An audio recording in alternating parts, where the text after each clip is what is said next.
Is there a soul in there? Hello, everyone. Welcome. Topic of today's short video blog is one that hopefully helps you on your journey. So, I'm sitting here in Miami. I've been thinking a lot about my journey, vision, keeping myself aligned, getting clearer and clearer on my strategy plan, spending some time resting. That is necessary sometimes. It's one of my rare opportunities to rest. It's one of my rare opportunities to be out somewhere like this where it's nice and beautiful and sunny. And been taking advantage of the darkness here, getting plenty of great sleep, treating myself to some candlelit time in my room, doing my meditations with these amazing smelling candles, just getting inside of my own inspiration, getting inside of all that. And many things have sort of come to my awareness about how to really about little adjustments that we can make that can help propel us, that can help push us into just a whole nother level of performance, into a whole nother level of presence, into a whole nother level of achievement. But really, it's all about the experience of life that we get. It's all about how amazing life can be, and how beautiful it can be, and how the world can be.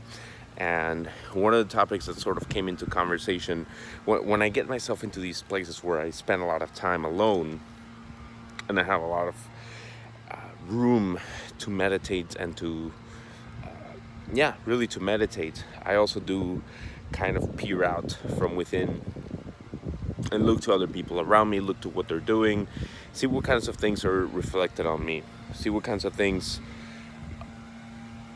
my brain will take a look at, because I know that those are the things that I absolutely need to look at because they live within me. So one of the things that sort of came out of all this thinking is certain conversations. People seem to be equating risk with discomfort. They say, I weigh my risk, I do my risk analysis, I look at what thing is the riskiest, these are the risks associated with blah, blah, blah. I've heard a lot of different phrases using the word risk in the past couple of days. It dawned on me, I mean, when I kind of looked at them from my conscious mind, right? The first thing I would say is like, what do you mean risk?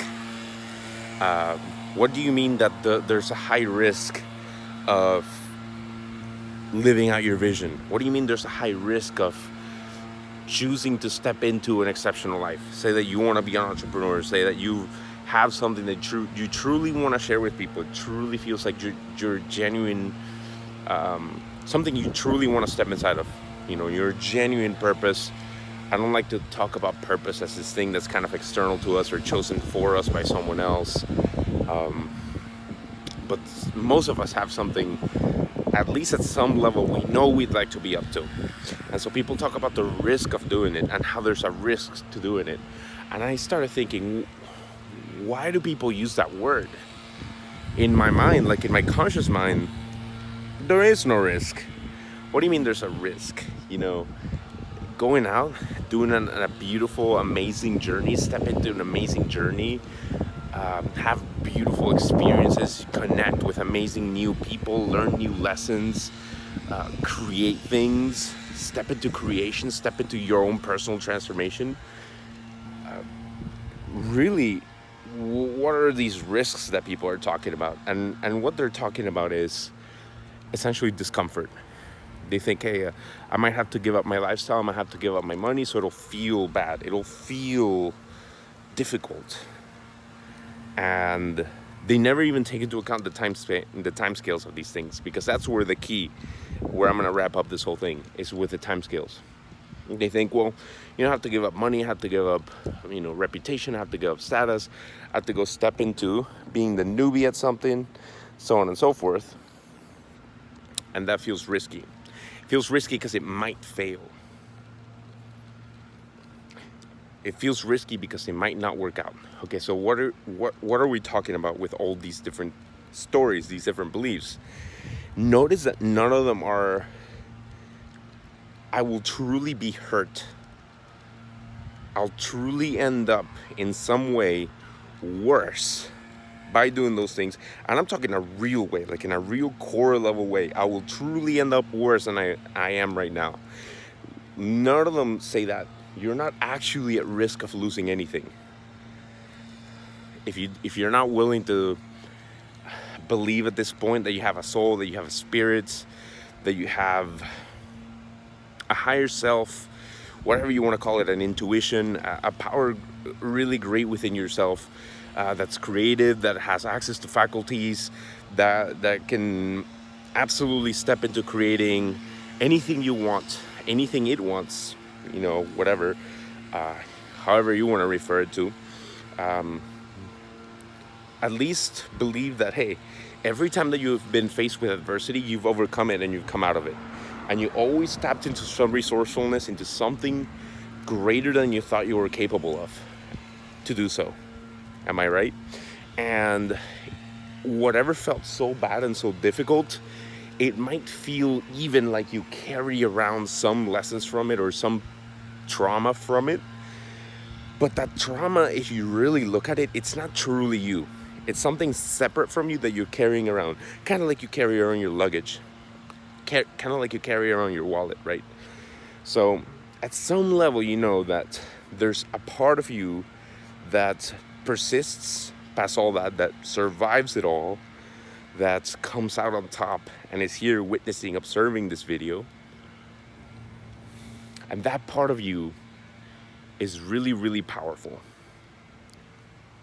So why am I saying all this? Because when we think of risks, we're not thinking about things that will detract from that very powerful aspect of us, because there is nothing that can detract from that really powerful sense of us.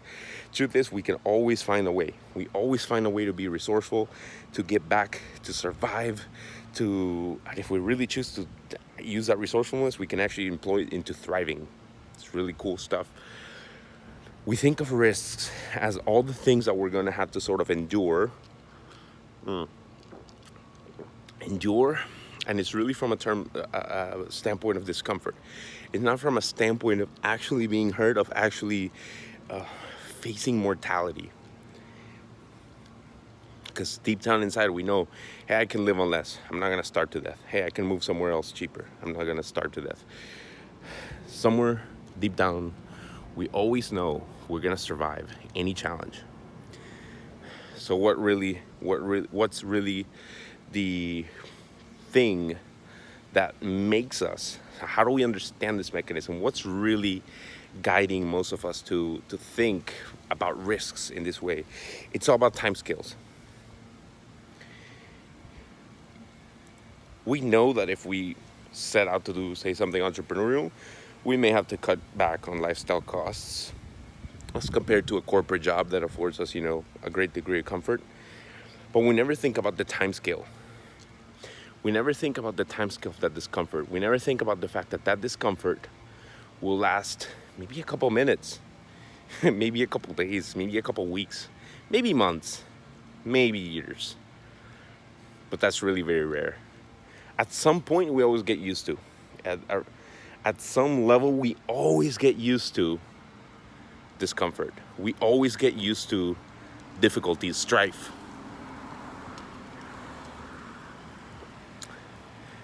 Take, for example, these countries that are kind of taken over by dictators. People just get used to living with less. People just get used to, hey, it's unsafe. Hey, I'm not going to leave my home. Hey, whatever, right? Likewise, when you acquire a new gadget, you acquire a new phone, you get super excited about it, you love it, you start using it, you tell your friends about it. I got the newest iPhone, you'll feel like a rock star. 6 months later, you're kind of used to it. There's nothing, no feeling of novelty that's going to come for you from the gadget anymore. So if you look at all this, what am I getting at here? Is that people are very afraid of the discomfort of stepping out into the unknown because it's uncomfortable. It feels unpleasant to most of us. Most of us have wired discomfort to be a negative experience. We sort of were taught that you have to strive for the ultimate in comfort, for the ultimate in comfort essentially. But we never think about time scales. What is the discomfort associated with living mundane life, being stuck in the same loops and circles over and over again, knowing that you had a bigger calling and you chose to ignore it? Is that even discomfort, or is that suffering? Is that pain? So you ask me about real risks here. At the end of the day, if you're not a meditator and you haven't sat down and fully come to believe that, hey, there's a part of you that can't be hurt, that can't be harmed, that's permanent, that's fine. But at least entertain it in terms of really get inside of the discomforts, really get into which one is more unpleasant for you as an experience to remain the same. Think about that. Think about 4 decades, 5 decades of being stuck in the same little patterns that you're stuck in right now, or sucking it up, sitting down, doing a 20-minute meditation. How uncomfortable is 20 minutes? Oh gosh, it's gonna kill you. It's not. Or starting the business. Oh gosh, living on less money for like 6 months. Oh, it'll be the death of me. No, it's not. Which one is really more uncomfortable for you? Is it the long-term pain and suffering? Or is it that very short, intense discomfort that provides to you the potential to step over and rubber band into a new existence greater than any existence you ever knew before? So I leave you guys with that. And as sort of the optional challenge bonus follow on to this video, I want you to go meditate, and I want you to seek out meditations that are about connecting with the observer, connected with higher self, with spirit, with source, and start to see and experiment if you can find and connect with that. And really ask, can that very powerful thing ever really be hurt? Because guess what? Once that sinks in for you, once it sinks in for you at a truly emotional level that you can't get hurt, there are no risks. But until then, if you can't do that, look at risks from that more pragmatic point of view that I gave you. Which one is really more uncomfortable? Which one is the bigger discomfort? Is it the short-term thing, or is it the long-term thing? Is it the long-term sacrifice of the life you could have known? Or is it the short-term, suck it up, grow, become stronger? Anyway, hope that helps.